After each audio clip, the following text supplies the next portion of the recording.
Okay, so today we're going to talk about how to get development funding. People talk to me all the time, well, how did you go about making money? Especially people that are new into the industry and trying to understand how to find money when they don't have any money. And there's two simple approaches to doing this. And so I mean, there's a myriad. There's thousands of different ways in which you can find funding and approach it. Truthfully, maybe not thousands, but it's a lot more than just these two. But I wanted to focus in on these two because they kind of talk to a lot of the other different ways of funding and securing funding. So one of the major importance in land development is land, right? Otherwise, you just have development, right? You need land to have land development, and land is a crucial component in securing funding. We're also going to talk to entitlements and the importance of how that secures and adds value to land. And then we're also going to talk to how you can partnership or have partners and JVs and different things going on with different industry players like your investors and builders and developers alike. So jumping into this, I wanted to focus first on the landowner and having land ownership. So land is really the collateral and the value to getting funding 99% of the time.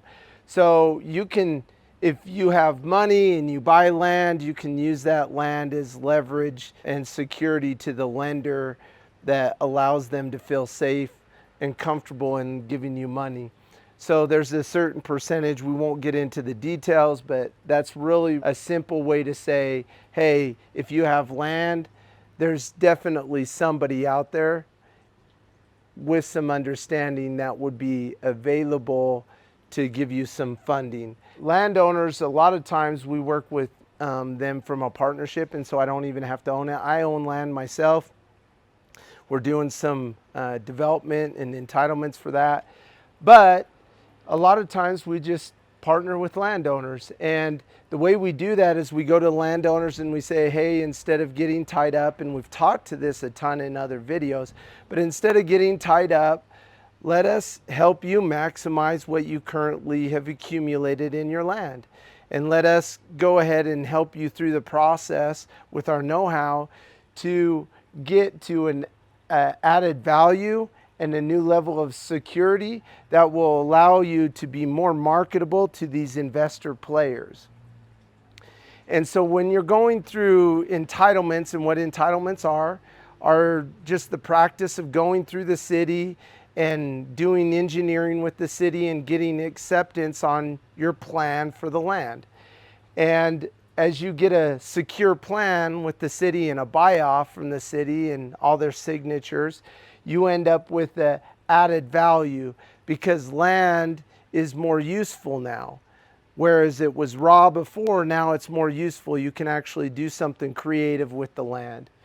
So that's really important in understanding how to accrue more money and more equity, what we call value, in the current land that you have. So we go along, we do a lot of different things to help landowners do that. And as you paint a plan and a picture that the city is willing to buy off on, it secures you. And since you're more secure, these guys are more willing to play and partner with you as well from a landowner's perspective. One of the ways we add value back to the landowner or incur a value bump to the collateral of the land.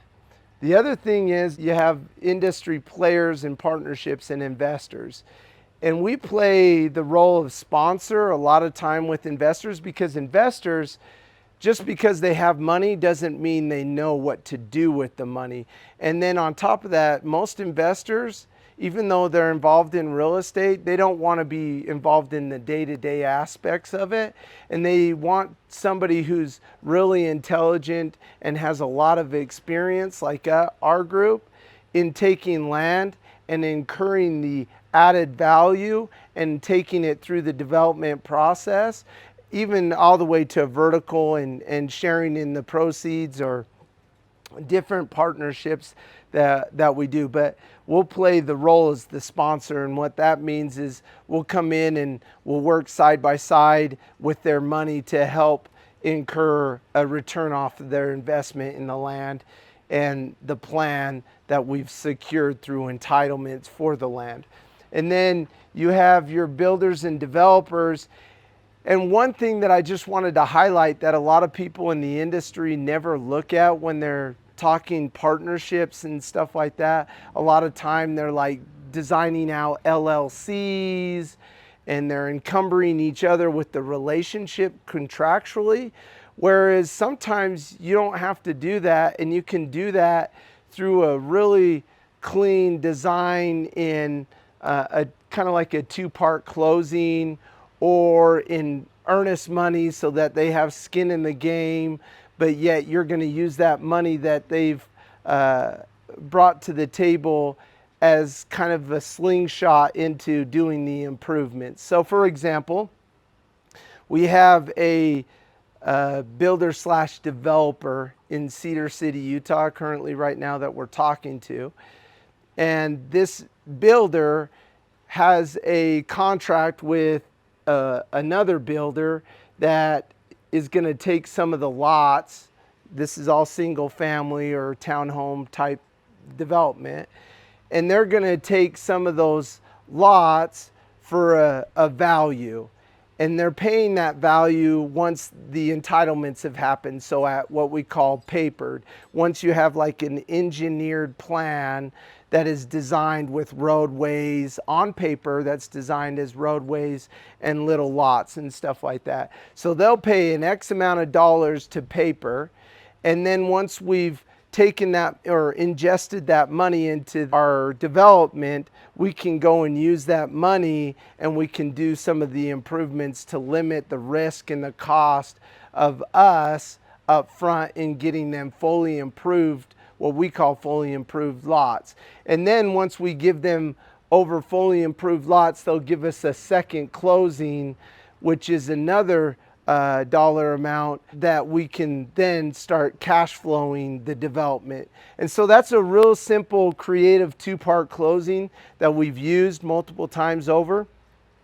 And it's really productive for both parties.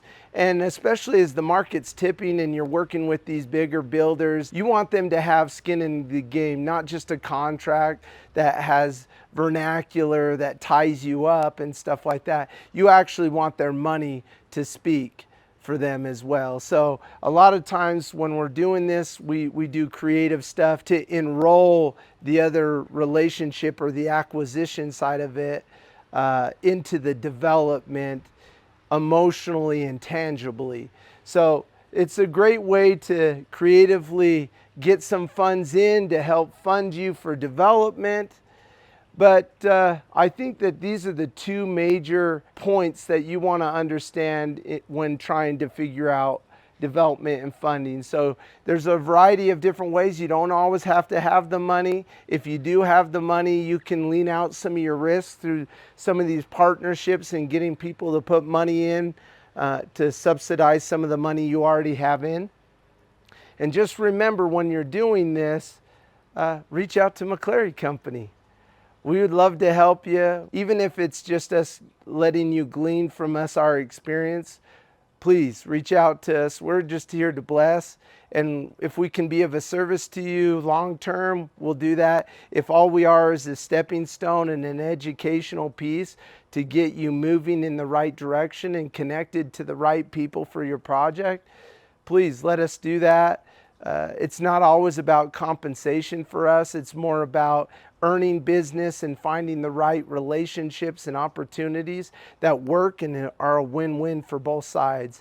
So again, come and find us at McClaryCompany.com, and we'd love to be of a blessing and a service to you.